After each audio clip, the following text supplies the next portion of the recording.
Hello नमस्कार जय हिंद साथियों। मैं अश्विनी गंगवार स्वागत करता हूं आपके अपने YouTube channel DK career classes में। और कैसे हैं साथियों? जैसा कि साथियों हम लोग पढ़ रहे थे अभी भू राजस्व व्यवस्था, और भू राजस्व व्यवस्था का आज मैं आपके लिए लास्ट क्लास लेकर आया हूं, जिसका नाम है भू मापन एवं सर्वेक्षण। साथियों कल के लिए सॉरी, कल जो क्लास था हमारा वो थोड़ी सी प्रॉब्लम आ गई, टेक्निकल दिक्कतें आ गई।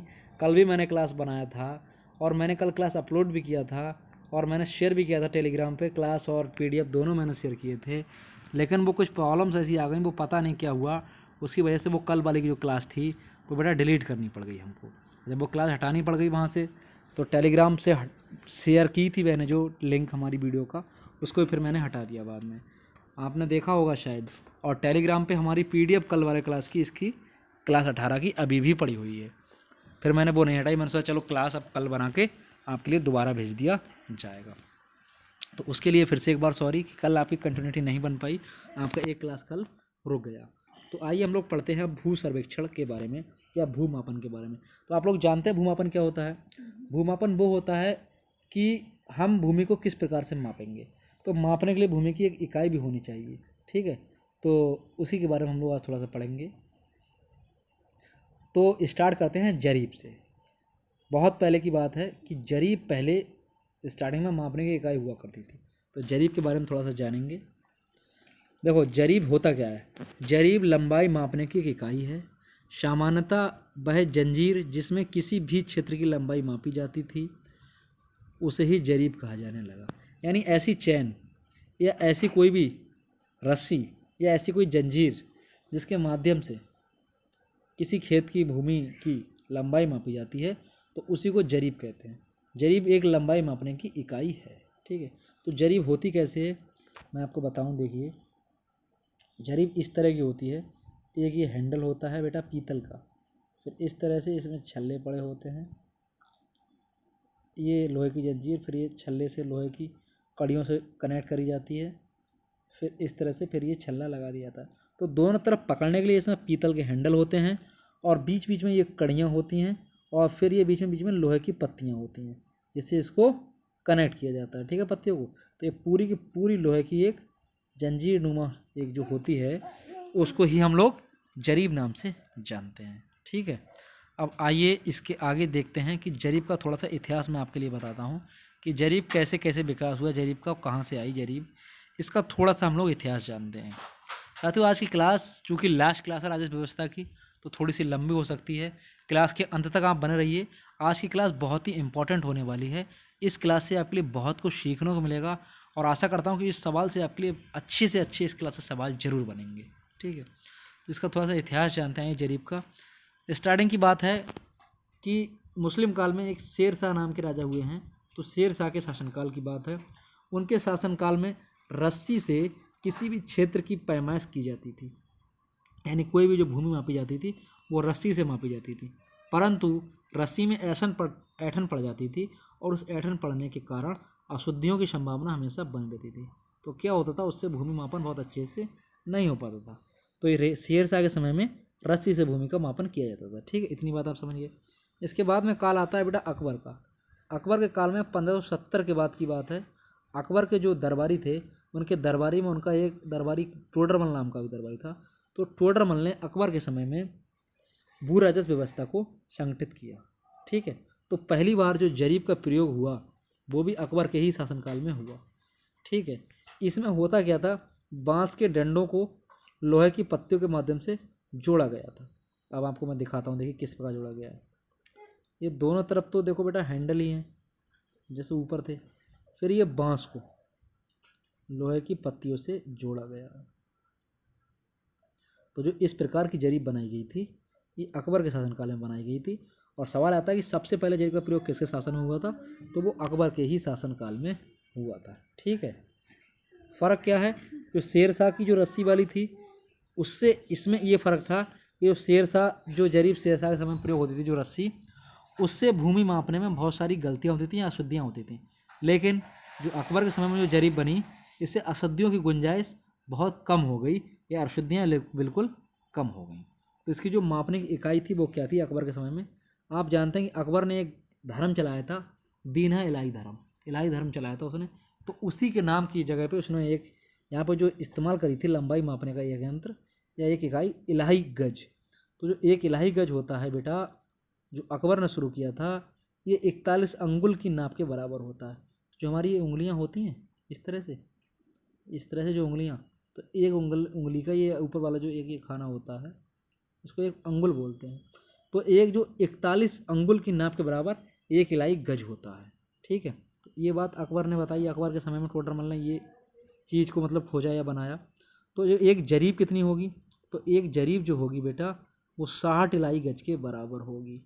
एक इलाई गज 40 अंगुल के बराबर और एक जरीब 60 इलाई गज के बराबर। ठीक है, या एक जरीब कितना हो सकता है आपके 60 इलाई गज के बराबर। इतना बात आप समझ गए। एक इलाई गज बराबर 40 अंगुल के बराबर और एक जरीब बराबर 60 इलाई गज के बराबर। ठीक है, इतना समझ में आ गया होगा आपके। अब आगे बढ़ते हैं। अब बेटा शेर शाह और अकबर के बाद शाहजहाँ आया। शाहजहाँ जब मुगल बादशाह बन के आया तो ये थोड़ा ओवर स्मार्ट हमेशा बनता था। ये थोड़ा सा हमेशा कुछ नया करना चाहता था। तो उन्होंने जहाँ जो इलाही गज बनाया था उसी जगह पे इसने बनाया शाहजहानी गज। तो इसका मात्रा क्या थी देखो, एक शाहजहानी गज में उनके होते थे एक इलाही गज में 41 उंगल, इसने एक शाहजहानी गज में कर दिए 42 उंगल। बोले हम तो आपसे आगे रहेंगे, तो इसने अपना एक अंगुल बढ़ा दिया। तो एक शाहजहानी गज हो गया 42 अंगुल के बराबर। तो एक शाहजहानी जरीब कितनी होगी ये देखते हैं। तो एक शाहजहानी जो जरीब थी इसकी ये उन्हीं के बराबर थी, 60 शाहजहानी गज के बराबर।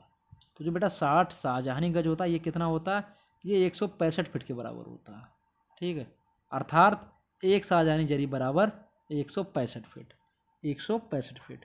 अब आप जानते हो कि 3 फीट में एक गज होता है, इसका जिक्र भी हम लोग आगे करेंगे। तो सबसे पहले एक अंग्रेज अधिकारी थे, उन्होंने जो सर्वेक्षण किया वो शाहजहानी जरीब के थ्रू किया, इसलिए अंग्रेजों ने इसको प्रयोग किया, इसलिए इसको कहते हैं थॉगबॉस्ट सर्वेक्षण। ठीक है, जो किससे किया गया, शाहजहानी जरीब के द्वारा किया गया। इतना बात आप समझ गए। ये थोड़ा सा इसका इतिहास हो गया। ठीक है, अब आगे आइए हम लोग जानते हैं कि जरीब के प्रकार क्या क्या होते हैं। तो देखो जरीब के प्रकार क्या क्या होते हैं ये मैं बताता हूँ आपको। ये मैंने अभी आपको बता दिया कि 3 फीट का एक गज होता है, ये बात ध्यान रखना। एक गज बराबर 3 फीट होता है। ठीक है, तो देखो जो जरीब होते हैं वो 4 प्रकार की होती हैं। एक गुंटर्स जरीब, रैमस्टन जरीब, इसी को इंजीनियर जरीब कहते हैं, एक मीटर जरीब, एक आपकी रेवेन्यू जरीब। तो ये 4 प्रकार के जरीब होते हैं। आइए हम चारों के बारे में थोड़ा थोड़ा जानते हैं। तो सबसे पहले बात करते हैं गुंटर्स जरीब की। तो बेटा इसकी लंबाई जो होती है वो आपके लिए मैं बता दूं, गुंटर्स जरीब की जो लंबाई होती है वो 66 फीट होती है। और अभी मैंने आपको बताया कि एक गज में 3 फीट होते हैं। तो जब 66 फीट है, जब हम इसको 3 से भाग करेंगे तो ये 22 गज रह जाएगा। तो यानी कि 66 फीट बराबर 22 गज, यानी कि एक गुंटर्स जरीब की लंबाई कितनी होती है, 22 गज या 66 फीट। इसकी सबसे पहले इसका निर्माण किसने किया, तो एक अंग्रेज व्यक्ति था, एक अंग्रेज खगोल शास्त्री था या एक अंग्रेज सर्वेक्षक था जिसका नाम था एडमंड गुंटर, जो कि इंग्लैंड का खगोल शास्त्री और सर्वेक्षण करता था। इसने 1620 में गुंटर्स जरीब का निर्माण किया था। ठीक है, अब दूसरी जरीब की बात करते हैं, रैमस्टेन जरीब या इंजीनियर जरीब। तो बेटा इसकी लंबाई होती है 100 फीट। 100 फीट बराबर 100 कड़ी, यानी एक कड़ी 1 फीट की होती थी इसमें। तो जो रैमस्टन जरीब या इंजीनियर जरीब थी ये 100 फीट की हुआ करती थी, 100 कड़ियों में विभक्त थी। तो एक कड़ी 1 फीट पे हुआ करती थी। प्रत्येक 10 कड़ी के बाद इसमें एक फूल आता था। ठीक है, एक फूल आता था प्रत्येक 10 कड़ी के बाद। तो ये तुम्हारी हो गई रैमस्टन जरीब। अब अगला नंबर बेटा आते हैं आपका मीटर जरीब। तो मीटर जरीब बेटा ये कई प्रकार की होती थी, 5 मीटर की अलग, 10 मीटर की अलग, 20 मीटर की अलग और 30 मीटर की अलग। ठीक है, तो ये इसमें क्या था, जो 5 और 10 मीटर की जरीब थी उसमें क्या था, प्रत्येक मीटर पर एक फूल होता था। 5 और 10 मीटर वाली पे प्रत्येक मीटर पर एक फूल होता था। और जो 20 या 30 मीटर वाली जरीब होती थी उसमें प्रत्येक 5 मीटर पर एक फूल हुआ करता था। ठीक है, ये चीज़ समझना आप। अब आगे बढ़ते हैं, लास्ट की है जो रेवेन्यू जरीब। तो रेवेन्यू जरीब बेटा 2 प्रकार की होती थी, एक तो आपकी 33 फीट की होती थी और एक आपकी होती थी 165 फीट की। तो 33 फीट में क्या हो गया आपके 11 गज और 165 फीट में 55 गज। ठीक है, तो ये आपकी 4 प्रकार की जरीबें हुई। ठीक है, तो इतना आपने जान लिया। अब इसके बाद में हम लोग जानेंगे भूमि की पैमाइश। यानी हमारे उत्तर प्रदेश में भूमि की पैमाइश हम लोग किस किस में मापते हैं। लेकिन इससे पहले मैं आपके लिए कुछ इंपॉर्टेंट चीज़ें और बताऊंगा, देखो थोड़ा सा नोट कर लीजिएगा। एक होती है बेटा मैट्रिक यूनिट सिस्टम, एक होता है बेटा, इसको नोट कर लीजिएगा अपनी कॉपी पर, थोड़ा सा इंपॉर्टेंट है। मैट्रिक यूनिट सिस्टम, ये हेडिंग डालिए और इसको लिखिएगा, मैट्रिक यूनिट सिस्टम क्या होता है। तो बेटा जो मैट्रिक यूनिट सिस्टम होता है या मैट्रिक इकाई व्यवस्था होती है, इसमें आधार इकाई जो होती है बेटा वो मीटर होती है। क्या होती है? मीटर। देखो अगर अब सबसे बड़ी इकाई की बात करें इसमें मैट्रिक यूनिट सिस्टम में, तो सबसे बड़ी इकाई बेटा इसमें होती है आपके, देखिए मैट्रिक इकाई सिस्टम हालांकि आपके काम का नहीं है इसमें लेखपाली में स्पेशली, लेकिन इसको जानना जरूरी है। मैट्रिक इकाई सिस्टम में देखो बेटा सबसे बड़ी इकाई होती है किलोमीटर, इससे छोटी होती है आपकी हेक्टोमीटर, इसके बाद होती है बेटा डेकामीटर, इसके बाद होती है आपकी मीटर, ये मिडल में आती है।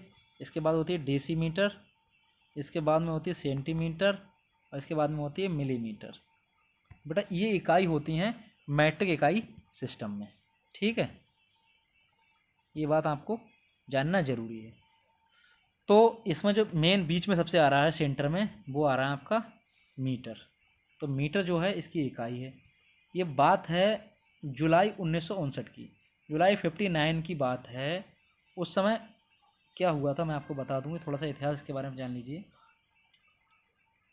जुलाई 1959 की बात है ये। उस समय 6 अंग्रेजी बोलने वाले देशों को एकत्र किया गया। उनमें कौन कौन देश थे आपका बेटा? एक था यूके यूनाइटेड किंगडम, एक था आपका यूएसए संयुक्त राष्ट्र अमेरिका, एक था आपका साउथ अफ्रीका, और एक था आपका ऑस्ट्रेलिया, और एक था आपका कनाडा, और एक था आपका न्यूजीलैंड। ये 6 देश थे, इनकी मीटिंग बुलाई गई। ये 6 देश वो थे जो इंग्लिश बोलते थे। तो इनके द्वारा बेटा एक यूनिट सिस्टम बनाया गया, एक शाही यूनिट सिस्टम बनाया गया। तो इसी को बेटा कहा गया, इसी में इन्होंने सबने तय किया कि इसमें इन्होंने एक मीट्रिक में बदलने के लिए कहा गया। इनके द्वारा शाही इकाई को मीट्रिक इकाई सिस्टम में बदलने के लिए कहा गया, ठीक है। तो इन्होंने बताया था, इन्हें 6 देशों ने मिलकर इंच के लिए बेटा डिवाइड किया। जो लास्ट में सेंटीमीटर था उसके लिए इन्होंने बदला, 1 इंच को इन्होंने बताया। इन्हीं 6 देशों ने मिलकर एक डिसाइड किया कि 1 इंच बराबर 2.54 सेंटीमीटर।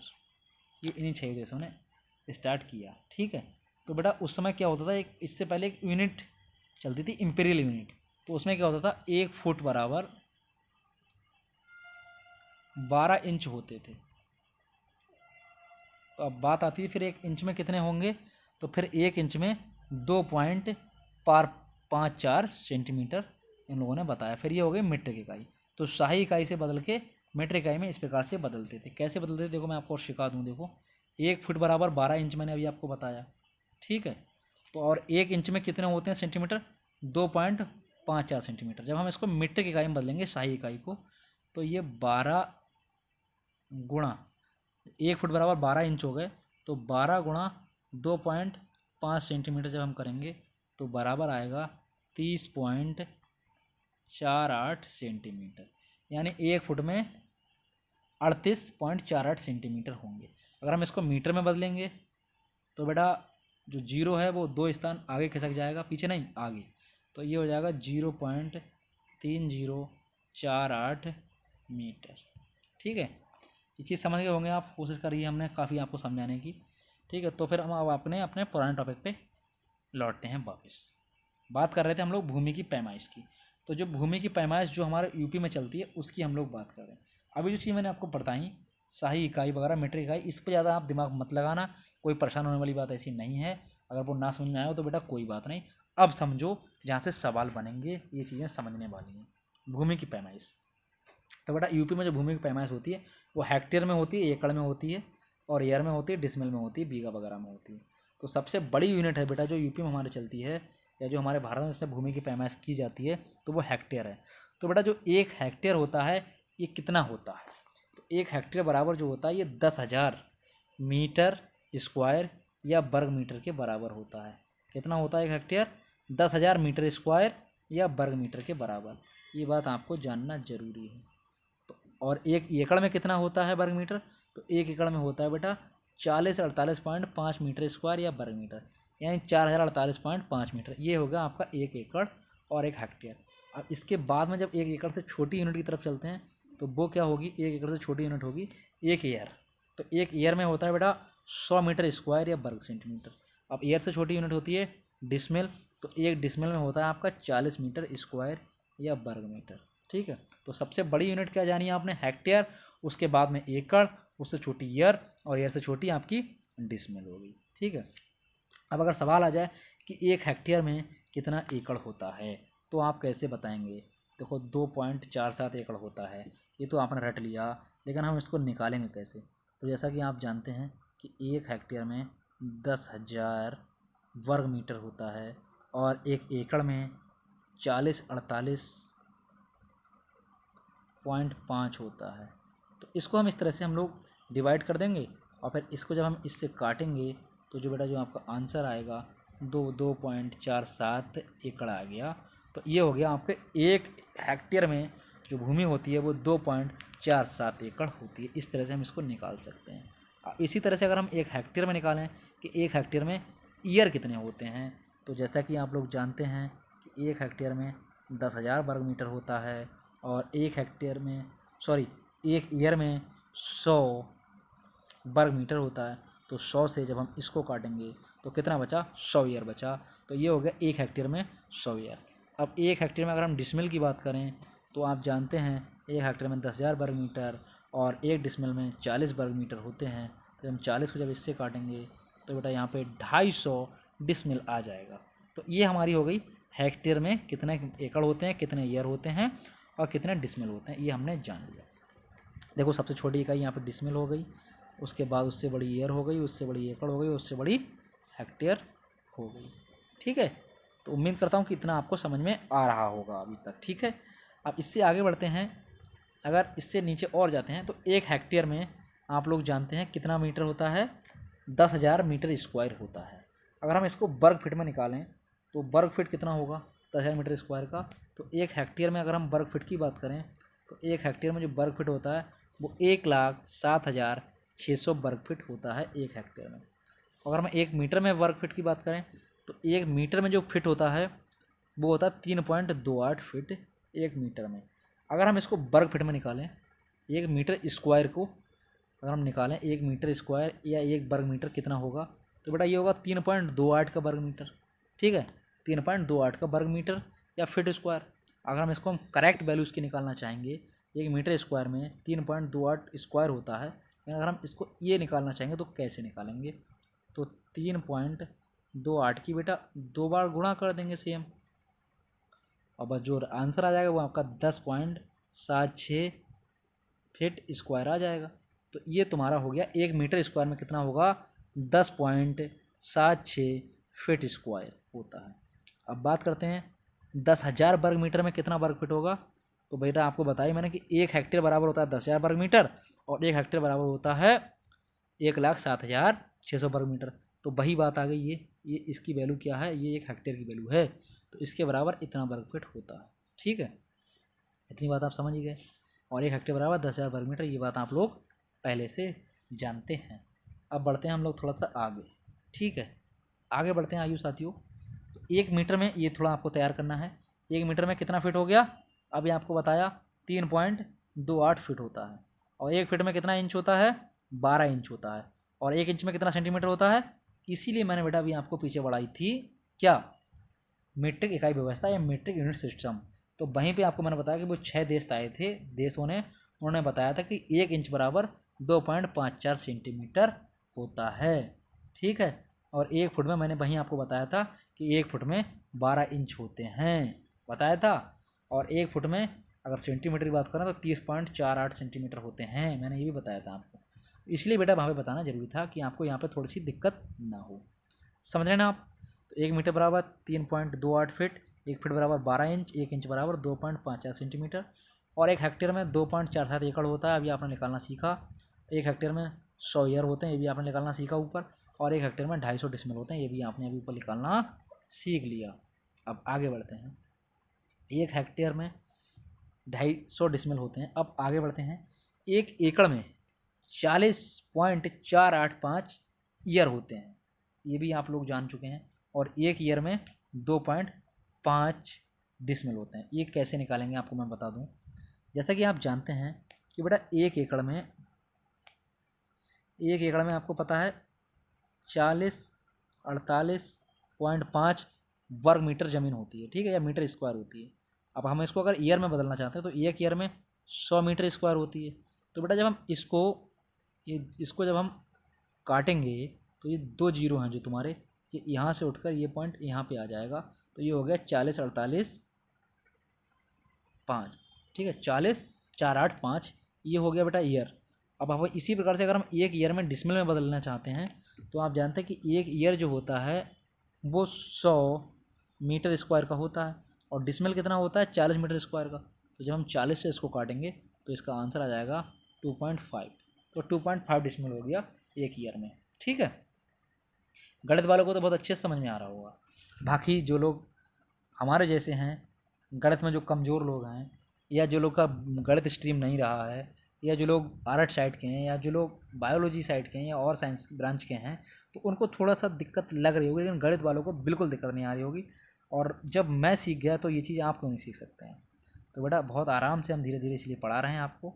और जो ना समझ में आया दोबारा वीडियो को देख लेना। और पीडीएफ इसको आपकी मिली चुकी टेलीग्राम पे कल ही मैंने दे दी थी, क्लास किसी कारण से नहीं पढ़ पाई, और आज फिर से ये आपको हर जगह शेयर कर देंगे, ठीक है। आगे बढ़ते हैं। तो 1 हेक्टेयर जो भूमि होती है उसमें कितना एकड़ होता है, 2.47 एकड़ होता है। यहाँ पे थोड़ा समझने का खेल है। अब 2.47 एकड़ में बीघा कितना होगा, इसमें जो बीघा होता है वो 3.95 बीघा होता है, ठीक है, 3.95 बीघा होता है। यानी 1 हेक्टेयर बराबर 3.95 बीघा, ठीक है। अब इसको आगे बढ़ते हैं। 2.47 एकड़ में फिर कितना क्या बीघा होगा, तो 2.47 एकड़ में कितना बीघा होगा, 3.95 बीघा, क्योंकि 1 हेक्टेयर में बराबर 2.47 एकड़ और 2.47 एकड़ बराबर 3.95 बीघा। अब बात आती है कि फिर 1 एकड़ में कितना बीघा होगा, तो 1 एकड़ में जो बीघा होगा वो 1.6 बीघा होगा। और 1 बीघा में कितना, हालांकि आपको ये थोड़ा सा अजीब लग रहा होगा कि यार 1 एकड़ में 1.6 बीघा। बेटा देखो अगर हम यूनिट की बात करेंगे और जो हमारा जो इंटरनेशनल यूनिटें हैं या जो हम लोग पढ़ते हैं नेशनल यूनिटें हैं, तो उनके हिसाब से जो हम लोग पढ़ रहे हैं जो हम लोग, तो उसके हिसाब से तो यही है। वैसे तो हमारे क्षेत्र में मोस्टली 1 एकड़ में 6 बीघा होती है ज़्यादातर ज़मीन, हम लोगों ने देखा होगा। जो लोग यूपी वाले होंगे या पश्चिमी यूपी होंगे वो ये बात जानते होंगे, लेकिन हम लोग यूनिट पढ़ रहे हैं अभी। तो बेटा एकड़ 1 हेक्टेयर में कितना हो गया, 2.47 एकड़, और बीघा कितना हो गया 2.47 एकड़ में 3.95 बीघा। 1 एकड़ में कितना हो गया 1.6 बीघा। अब बात आती है फिर 1 बीघा में बिस्सा कितने होते हैं। देखो बीघा से नीचे की जो इकाई होती है बेटा वो बिस्सा होती है। अब मैं आपको थोड़ा सा दिखाता हूँ बना के, देखो सपोज दैट, एक सेकंड, कि ये एक खेत है। सपोज दैट जैसे मैंने इसी खाने में बता दिया कि ये एक खेत है। ये मान लिया 1 बीघा खेत है, तो 1 बीघा में हम 20 टुकड़े करेंगे। तो अगर ये हमने 20 टुकड़े कर दिए तो इसमें जो मान लिया 1 टुकड़ा है ये वाला, तो बेटा ये 1 बिस्सा हुआ। तो इसका मतलब क्या हुआ कि 1 बीघा में 20 बिस्सा होते हैं, और बीघा से छोटी जो इकाई होती है वो बिस्सा कहलाती है, ठीक है। यानी हम 1 बीघा के अगर हम 20 टुकड़े करें तो जो उसमें से 1 टुकड़ा होगा वो 1 बिस्सा का टुकड़ा होगा। इतनी बात आप समझ गए। अब बात आती है कि 1 बिस्सा से छोटी यूनिट कौन सी होती है। तो 1 बिस्सा से जो छोटी यूनिट होती है बेटा वो होती है आपकी धूर। 1 बिस्सा में होते हैं आपके 20 धूर। इस धूर का एक नाम और होगा आपको जो बुक्स में मिलेगा पढ़ने को, वो होता है बिस्वांसी। इसको लिख लेना, बिस्वांसी। तो धूर का ये नाम है किताबों के लैंग्वेज में, एक बिस्वांसी। यानी जो हमने 1 बीघा में हिस्सा करे थे 20, तो ये हो गया बिस्सा। अब 1 बिस्सा से भी फिर बन जाएंगे बेटा 20 बिस्वांसी। तो मान लो ये बिस्सा है और इसके अंदर 20, सॉरी हाँ 1 बिस्सा से बन जाएंगे 20 धूर या 20 बिस्वांसी। अब बात आता है इससे भी छोटा कोई यूनिट है क्या, तो बेटा बिस्वांसी से भी छोटी एक यूनिट है, यानी एक धूर से भी छोटी एक यूनिट है। उस धूर को से छोटी कौन सी यूनिट है, उसको कहते हैं बेटा कंचवांसी या कंचवासी। तो 1 धूर से छोटी होती है कंचवासी। तो एक धूर में कितना छोटा होगा, 20 कंचवासी ज़मीन जो होगी वो एक धूर में होगी, यानी एक धूर में 20 हिस्से और हो जाएंगे तो उसको कंचवासी कहते हैं। अब अगर हम बात करें कि सबसे छोटी यूनिट कौन सी होगी, और कुछ जगह बेटा कंचवासी से भी छोटी यूनिट दिखाई गई है किताबों में और होती भी होगी। कंचवासी छोटी होती है उन्नवासी। तो कंचवासी को अगर हम 20 टुकड़े कर दें तो एक उंचवासी हो जाती है। तो आइए अब हम लोग देखते हैं कि क्या क्या ये टुकड़े होते हैं इससे छोटे। हाँ तो बेटा सबसे छोटी जो यूनिट होती है वो मैं आपको बताता हूँ, छोटे से लेकर बड़ी तक की यूनिट। तो अगर हम बात करते हैं छोटे से लेकर बड़ी तक की यूनिट की, तो सबसे छोटी यूनिट आप लिख लेना, अगर इस तरह से लिखना चाहो तो सबसे छोटी यूनिट जो होगी वो इससे छोटी जो है यहाँ पे लिख लेना उन्नवासी। उन्नवासी, और उसके बाद में कंचवासी, उसके बाद में धूर, धूर को ही कहते हैं विश्वांसी या विश्वांसी। उसके बड़ी होती है बिस्सा, बिस्सा से बड़ी होती है बीघा, और बीघा से बड़ी होती है एकड़, और एकड़ से बड़ी होती है हेक्टेयर। तो ये हमारा होगा है बेटा क्रम, ठीक है, भूमि पैमाइश का या भूमि मापने का, जो हम लोग का उत्तर प्रदेश में चलता है, ठीक है ना, उत्तर प्रदेश का जो चलता है। अब इससे आगे बढ़ते हैं, आइए साथियों, कुछ हम लोग क्वेश्चन कर लेते हैं, कुछ सवाल कर लेते हैं जो आपके लिए जानने बहुत ज़रूरी हैं। इस तरह के सवाल एक दो बेटा लेखपाल की परीक्षा में पूछ लेते हैं, ठीक है, इसलिए मैं आपको बताना चाहूँगा ये सवाल शायद आपकी परीक्षा में भी आ जाएं, तो फिर आप कहेंगे कि अरे यार अश्वनी सर ने तो सवाल ही नहीं बताए थे। तो बेटा एक दो सवाल मैं आपको ज़रूर बताऊँगा। आइए जानते हैं इनमें अगले सवाल। जैसे सवाल पहला दिया है कि 0.6250 हेक्टेयर में कितना बीघा होगा, तो इसको कैसे निकालेंगे देखिए। सपोज दैट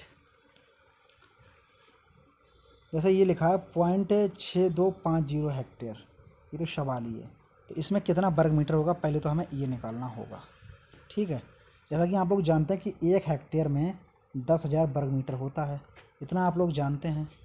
तो जब 10,000 वर्ग मीटर होता है तो फिर इसमें में कितना है वर्ग मीटर होगा, 0.6250 में कितना वर्ग मीटर होगा। तो इसके लिए हम लोग क्या करेंगे, 0.6250 को जब हम 10,000 से भाग करेंगे तो ये जो 4 जीरो हैं ये कटेंगे जब, तो ये जो ये पॉइंट है ये यहाँ पर आ जाएगा, और फिर ये हो जाएगा 6250 वर्ग मीटर। तब ये 6250 वर्ग मीटर हो गया। और फिर आप जानते हैं कि एक बीघा में 2530 वर्ग मीटर होता है। तो जो बड़ी संख्या है उसको ऊपर रखते हैं, तो जो 6250 जो संख्या है उसके नीचे फिर हमने रख दिया एक बीघा बराबर 2530 वर्ग मीटर। तो 2530 वर्ग मीटर से जब हम 6250 को काटेंगे तो आंसर आ जाएगा हमारा 2.47 बीघा। अब 2.47 बीघा आ गया, तो अगर हम इनको पॉइंटों को हटाना चाहेंगे तो कैसे हटाएंगे, तो बड़ा 2 बीघा तो प्योर वाला हो गया कि 2 बीघा ज़मीन है। अब ये 0.47 है, तो आप जानते हैं कि बीघा से छोटा हिस्सा होता है बिस्सा, तो ये बिस्सा है 0.47, तो इसको बिस्सा में कैसे निकालेंगे, तो 0.47 की जब हम गुणा करेंगे 20 से तो आंसर आ जाएगा 9.4 बिस्सा। तो कितना हो गया, 2 बीघा 9 बिस्सा। तो 0.4 फिर भी बचा, फिर इसको फिर हम बिस्सा से छोटी यूनिट होती है जो तुम्हारी विश्वांसी या इसको धूर कहते हैं, तो इसकी गुणा करेंगे 0.4 की 20 से तो हो जाएगा 8 धूर। तो बड़ा जो मेन आंसर आपका निकल के आया वो आया तुम्हारा 2 बीघा 9 बिस्सा 8 धूर, या फिर तुम्हारा ये 2.47 बीघा, ठीक है। आशा करते हैं समझ में आ गया होगा सवाल आप सभी लोगों के। आगे बढ़ते हैं, दूसरा सवाल 0.1255 हेक्टेयर में कितना बीघा होगा। आप लोग जानते हैं 1 हेक्टेयर बराबर 10,000 वर्ग मीटर और 1 बीघा बराबर 2530 वर्ग मीटर। तो बेटा इसको जब हम गुणा करेंगे या भाग करेंगे, सॉरी हाँ इसको भाग करेंगे, ये जो लिखा है हमारा, जब इसको हम भाग करेंगे 10,000 से तो बेटा इसका जो पॉइंट है ये 4 स्थान जो 4 जीरो हट के इसके आगे आ जाएगा, तो ये हो जाएगा तुम्हारा 1255 वर्ग मीटर, और 1 बीघा में होता है 2530 वर्ग मीटर। इससे फिर हम इसको भाग कर देंगे तो तुम्हारा निकल के आ गया 0.49 बीघा। अब जब 0.49 बीघा आ गया तो बेटा ये तो 1 बीघा भी नहीं हो पाया पूरा, आधे बीघे से भी कम है, तो पॉइंट में है तो ये 0.49 की जब गुणा करेंगे 20 से तो 9.92 बिस्सा हो गया। फिर जब पॉइंट के बाद 92 बचा, फिर इन 0.92 की फिर से गुणा करेंगे 20 से तो ये हो गया 18.4 धूर। फिर 0.4 फिर रह गया, फिर 0.4 को 20 से गुणा करेंगे तो हो जाएगा ये 8 कंचवासी। तो तुम्हारा आंसर क्या आया, बीघा पूरा था ही नहीं तो वो हो गया 0 बीघा, 0 बीघा 9 बिस्सा 18 धूर 8 कंचवासी। ये आपका राइट आंसर हो गया। तो सवाल समझ में आ गया साथियों। तो बड़ा इसी प्रकार के सवाल आपके लेखपाल की परीक्षा में इससे पूछे जाएंगे, बहुत ज़्यादा कठिन सवाल नहीं आएंगे। एक सवाल और, ये आप लोग खुद करेंगे इसका आंसर। ऐसे 1.125 को कितने हेक्टेयर है, इसमें कितना बीघा होगा, 1.125 हेक्टेयर में कितना बीघा ज़मीन होगी, ये आपको बताना है। तो इसमें मैं आपको बता दे रहा हूँ, वो आपको जैसे सारे सवाल ऊपर बताया इस तरह से निकालना है। आंसर दे दिया मैंने, इसका आंसर जो होगा आपका 4.44 बीघा होगा, या 4 बीघा 8 बिस्सा 16 दूर होगा। ये आप निकाल के देखिए कि बेटा किस प्रकार से ये आंसर आया। तो साथियों आशा करता हूँ कि आपको क्लास समझ में आई होगी। Thanks thanks thanks all of you. और मैं आपके लिए एक बात और बता दूं बेटा, आपको जिसको भी ये PDF प्राप्त नहीं हो रही हैं वो लोग मेरा ये मोबाइल नंबर है, इस पर मैसेज कर सकते हैं इनबॉक्स में, या फिर मेरे को व्हाट्सएप मैसेज कर सकते हैं, उनको व्हाट्सएप पे मैं PDF दे दूँगा। या फिर अगर आप लोग टेलीग्राम से अभी तक नहीं जुड़े हैं तो हमारा जो टेलीग्राम चैनल है उसका नाम है DK कैरियर क्लासेस। वहाँ पे आप जाइए, उसको सर्च कीजिए, फ्री ऑफ कॉस्ट आप इस ग्रुप से जुड़ सकते हैं। और सर्च करने से DK कैरियर क्लासेस आ जाएगा, हमारी कोचिंग का लोगो बन के आ रहा होगा हमारे इंस्टीट्यूट का, उसको आप तुरंत ज्वाइन कर लीजिएगा। वहाँ पे आपको पर डे की PDF पर डे क्लासेस मिलती रहेंगी। बाकी किसी भी क्वेरी किसी भी परेशानी के लिए आप इस नंबर पे कॉल कर सकते हैं, या कोई भी जानकारी आप लोग ले सकते हैं। ठीक है साथियों, बाकी मिलते हैं हम लोग नेक्स्ट क्लास में नेक्स्ट लेक्चर के साथ। बुरा व्यवस्था का बेटा यही क्लास था हमारा, लास्ट हो गया। अगर इसके बारे में भी आपके लिए कोई डाउट रह गया हो बुरा की जितनी मैंने क्लासेस पढ़ाई, तो आप लोग बेटा कमेंट बॉक्स में मैसेज डाल सकते हैं, या डिस्क्रिप्शन में हम लोग के नंबर पड़े हैं, आप लोग वहाँ से भी बात कर सकते हैं। हम कल से पढ़ेंगे बेटा कृषि के बारे में। ठीक है, ओके साथियों, बाय, थैंक्स फॉर वॉचिंग।